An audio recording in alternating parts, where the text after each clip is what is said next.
Welcome to Wealthy Muslim Woman podcast. This week, I had a discussion with my friend Kulsum. She's a business coach, and we talked about everything related to money. What is money? How is money created? And should we have money or not? And especially money as Muslim women. I hope you enjoyed this conversation. Okay, Assalamu alaikum everyone. Sorry for the delay, tech issues as usual. Thank you so much for coming for the live. If you're watching the live right now, say salams in the comments. And if you're watching the replay, put the word hashtag replay and let us know your takeaways from this live. Bismillahirrahmanirrahim. Rabbi shrah li sadri wa yassir li amri wahlul 'uqdatam min lisani yafqahu qawli. Today we are talking about a very underspoken conversations in our space where everyone is just Unfortunately, right? running where everyone is just running after the 10k and the 100k, but nobody's talking about what do you need to get there apart from the strategy, where actually the strategy is just barely 5% of the work and the whole thing is 95%, which is your mindset to become a millionaire. And inshallah, we're going to be talking about that today with our amazing guest and my amazing friend from a long time, Saima, who runs Wealthy Muslim Women. She has a program on how to build your stock portfolio and build a solid money mindset. Thank you so much for joining us, Saima. Thank you. This is fun. Are you in the group on Facebook? Yeah, You yeah, are, I right? am. I Yes. mean, not right now, but yes, I am. Okay, fine, good. Okay, let's get started. Bismillah. Why is it, Saima, that we actually struggle with, the money aspect, specifically being Muslim women from Muslim women? Why is it that we struggle with money? Like, what's happening? Well, I don't think it's very specific to Muslim women. Honestly, I think it's a very universal issue. We've all struggled with money. And as I've grown, become a physician, meet other professional people, that's what I realized. Everybody really just struggles with money. And universally, we are just shunned down from talking about money as if money is something bad. We have really bad thoughts about rich people. There are always headlines popping up on newspaper, Jeff Bezos is doing this, Elon Musk is doing this, and, they're evil. And then we just associate having money with being something bad. And when we associate that with being something bad, then it's just something we don't want. We just take it out of our life. And that's the problem. Like money by itself is not bad. Having money can open up a lot of opportunities and a lot of doors for us, and we've just been raised with very negative beliefs. And that not just us, like generations and generations before us have been raised with that thought, that money is bad. You get money, you're going to change as a person, you're going to get power in your hand and forget everything else. And those fears, those thoughts have not just been taken. I mean, it's within us. It's very hard to let go of those thoughts. And I think most of us come from families specifically who do really think the child, the daughter, the woman shouldn't look at money. Why is that? Yeah, that's very cultural, right? It's not something religious. Obviously, we know from the biggest example that we have with Hadija radiallahu anha, who hired the Prophet. We all talk about it. And in that time, they did not have problem with that. The Prophet sallallahu alaihi wasallam didn't have problem with being hired by a woman and going to work for her before they were even married. So this is something that evolved after the life of Khadija radiallahu anha and after the life of Prophet sallallahu, we somehow ended up associating that a woman should just be, not dealing with money. Her job is to just stay at home and to raise kids, and it's the man's job to really worry about the finances and money. And I really cannot figure out where it came from religiously. Like there's really no Yeah. evidence. There's no evidence. Even when you look at Aisha radiallahu anha, even her, she was riding horses. She was, declaring war, Yes. going and fighting. Yes. Yes. There's really no evidence when we look at Hadith or the Quran that women should not be worried about money. And in fact, it's the opposite. Like the Islam is the first religion that finally gave women the right to inherit money. So we Yes. actually have the right on the money that our fathers, our husbands, our sons have, and we have inheritance rights that are there. So it's totally the opposite. So it's very cultural, and it just evolved over centuries. And yeah, it's hard to pinpoint where that's coming from. Yeah, I can understand that. Like it was going fine, but then suddenly there was a dip and we just stuck in that dip. Yeah, yeah, How do we become the first generation to break this cycle? It's yeah. scary. It is It, so it scary. it is scary, and I think we have to really go back to the foundation. Like what does Islam say about money, and what does the Quran say about money? And there's nothing negative about having money in Islam. Even Quran, it talks about rizq, and so your rizq is with Allah, and you should not worry about having less money. You should not worry about your food. We have a verse that says Allah subhanahu wa ta'ala is going to provide you from places that are even imaginable to Interesting. you. Your risk is going to come to you, and you're not even going to know where it's coming from, and it's just going to flow to you because that's what has been written for you. And then there are other verses like, you need to give gratitude and you're going to give more money. And then the basic foundation of zakat, which is our obligation. It's not even, it's not something that's optional. It's an obligation Yes. that we need to share money with the less fortunate. We can't share the money with less fortunate if we don't have any money ourselves. So that in itself is an encouragement that we should be wealthy. We should go, Yeah. get money and be rich. Yeah. So we are able to help others as well and give charity and give sadaqah. And that, I think that's proven itself that we should be having more money. Money is a tool. Money by itself is neutral. We need to stop saying money is good or money is bad. Money is just Mm-hmm. a tool that helps us exchange value for something. So I spend my money to buy time. So I'll hire a nanny to come watch my kids.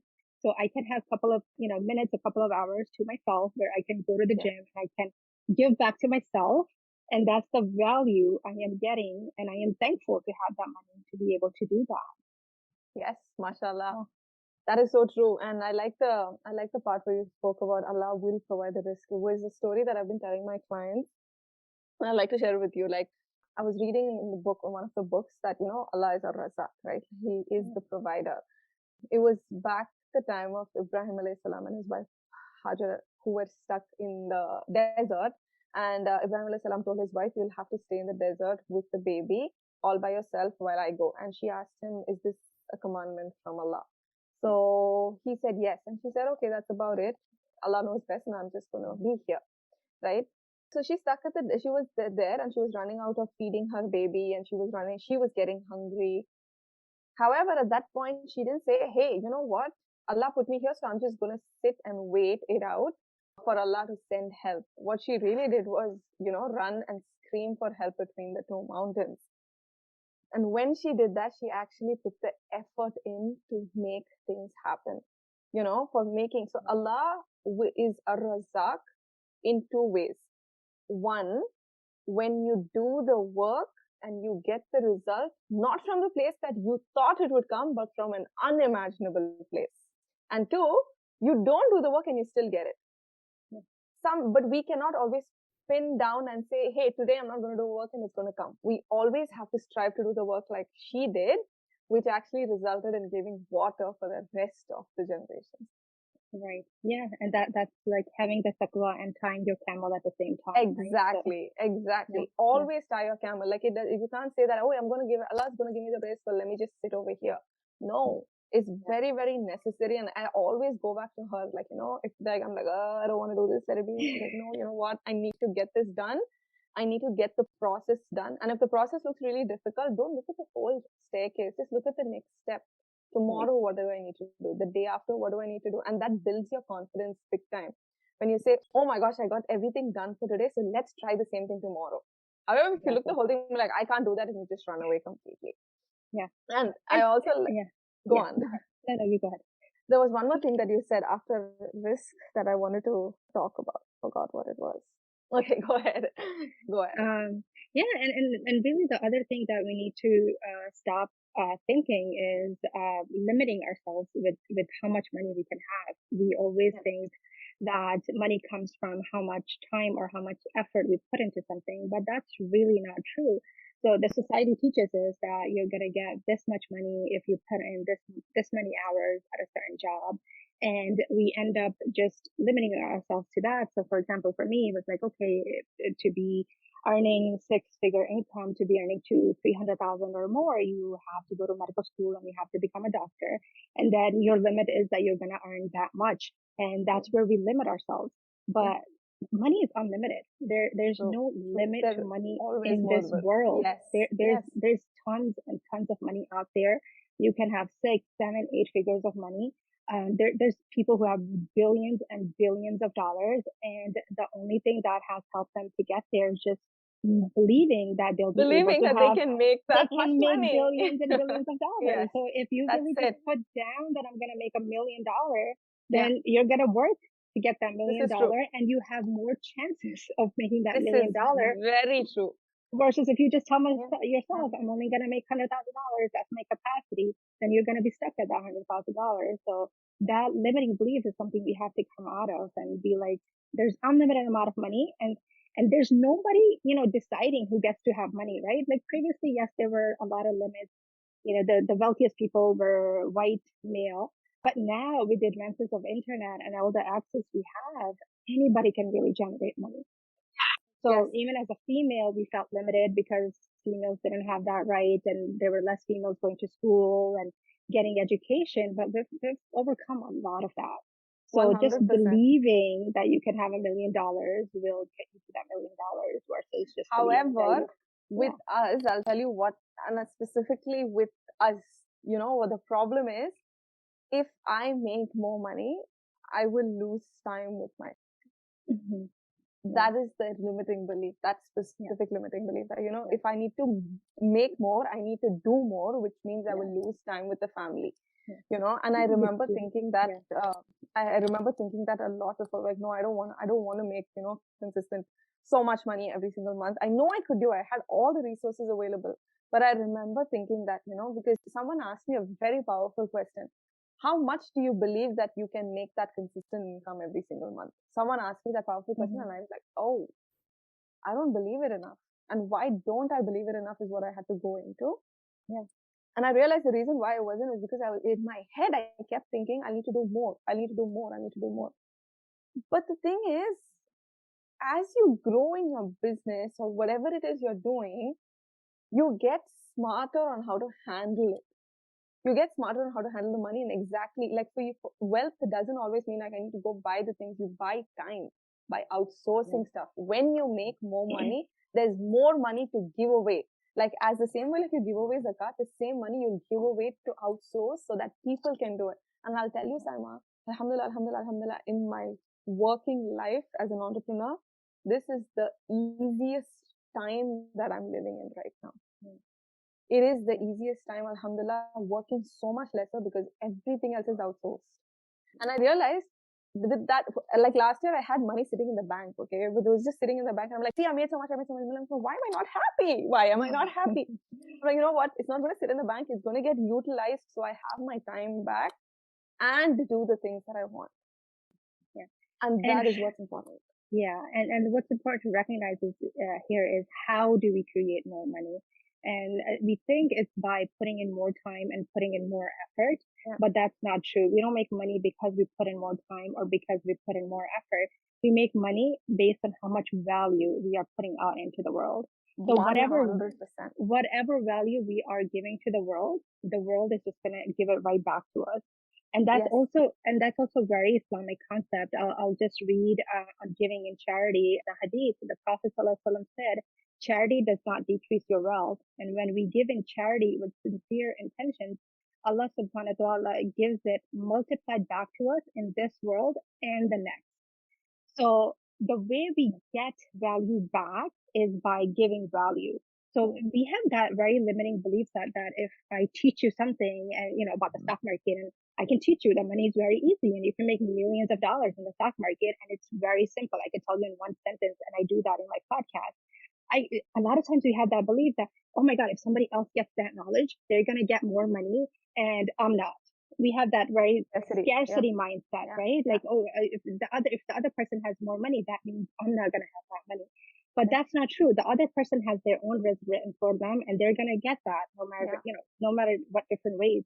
So Yeah. that's where we need to come in and support each other as women. That just because somebody else has it, if I give you money to learn a business skill Yeah. from you, then that money that I'm giving you doesn't mean that I'm giving you the money and I'm getting poor and you're getting rich. I Yeah. am Yeah. taking knowledge away from you to create even more money Yes. for myself. Yes. So you're not taking away from me. I'm not taking away from you. We're like helping each other to build each other up and create Yes. more money in this world for both of us. Yes. And that's such a big proof in the Quran for charity. Like if even smile is considered charity in Islam, right? Yeah. And that's I learned that concept from Western perspective, like the law of attraction. The universe doesn't like to hold back. If you give in the Yeah. Yeah. universe is Yeah. gonna give you back. If we're helping other people, He doesn't wanna take from us. He's gonna give us more back. So the Yes. more charity we Yeah. give, the Yeah. more we get back. So it doesn't Yes. decrease our wealth, but instead it's multiplied for us. Yes. So And that's how you create money, is by giving value. it literally comes down to Islam. It just comes down to putting your trust in Allah, just doing the work. Exactly Right. like what Saima said, you give. It's the same thing as do the process. Just do the process. But the basic thing of staying consistent in doing the process is why people struggle. They said, no, this I can't be done, I can't be done.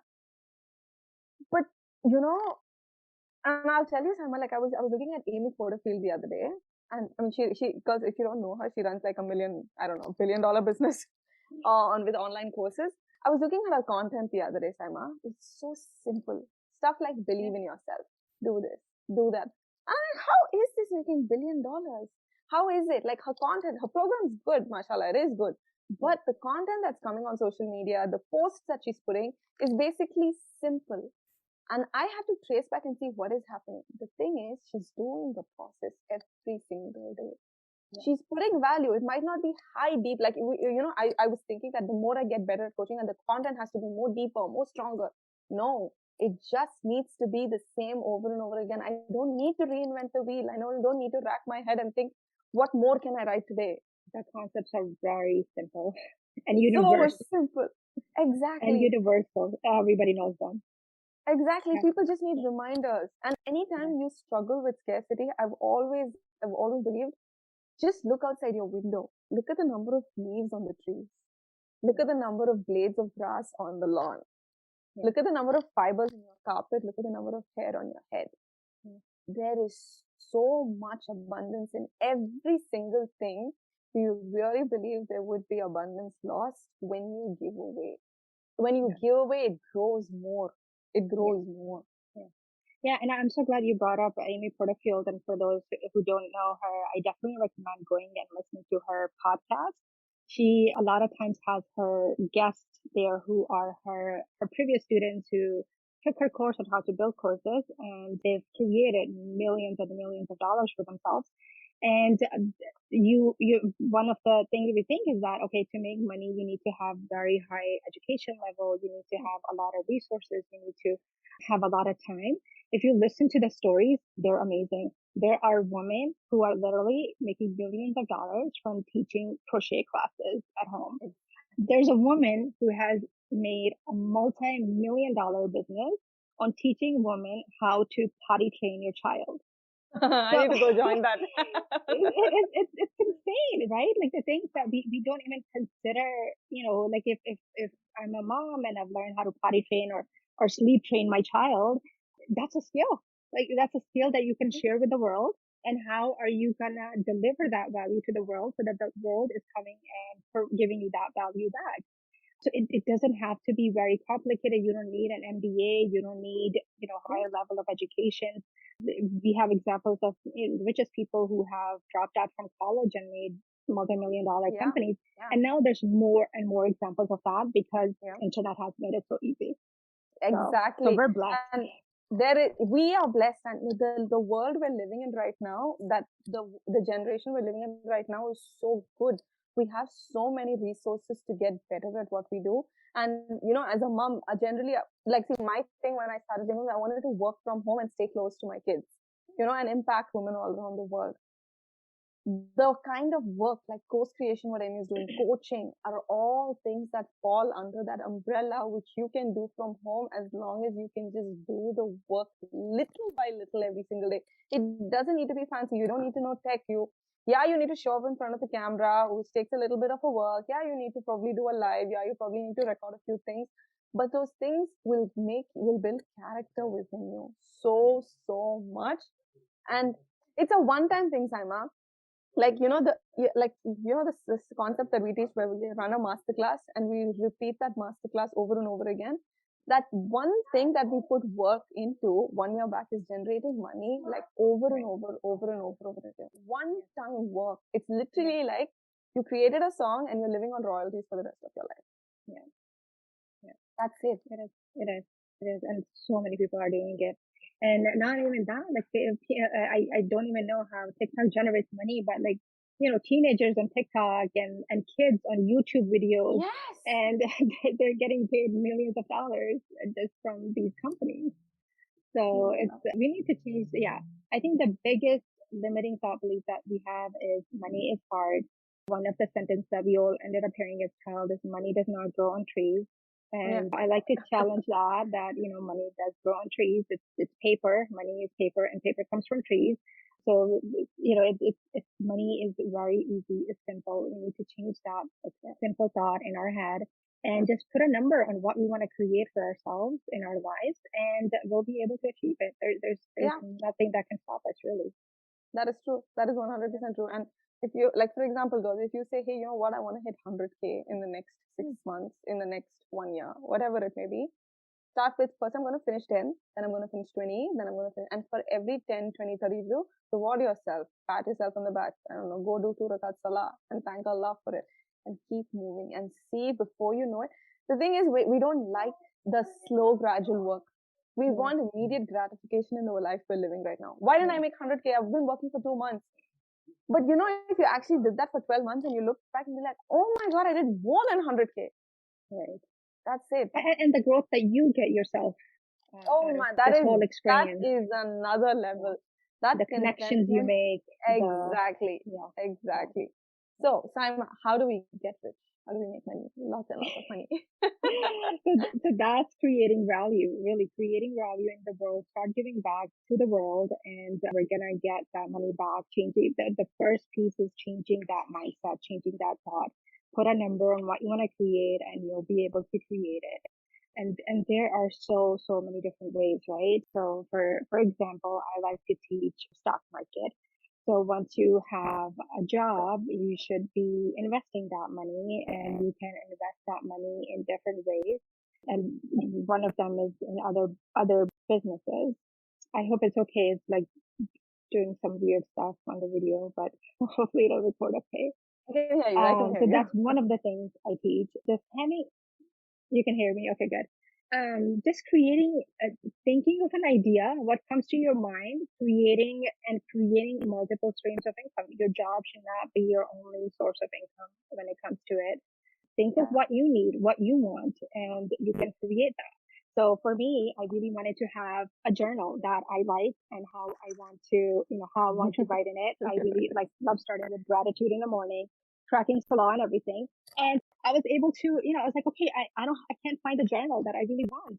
And I ended up going and designing it and creating it. And now, alhamdulillah, it's on Amazon and it's generating income for me as well. So what do you need? What do you want? And how to create just different sources of income for yourself. That is true. And I want to give you an example. What she said, I want to give it to you in an example format of what she said. So she said, look at what you like to do and create different streams of income, right? So let me give you an example. Say, let's name this girl Fatima. Fatima goes to work and she does a short or maybe a part-time job of 5 hours a day. And she probably earns $2,000 every month for that part-time job. What Fatima is going to do is she's going to take that 2,000 and spend it across. First, take out a little money, just $100. When Saima said investment doesn't mean you need to put in thousands and thousands of dollars. That's a very wrong notion that we have. Fatima is going to just pick up $100 and go to the bank and ask the bank what are the investment options available. That's all you need to do. Go to the bank and say, hey, I would like to know the different kinds of investment options. That was scary, Saima, for me to do.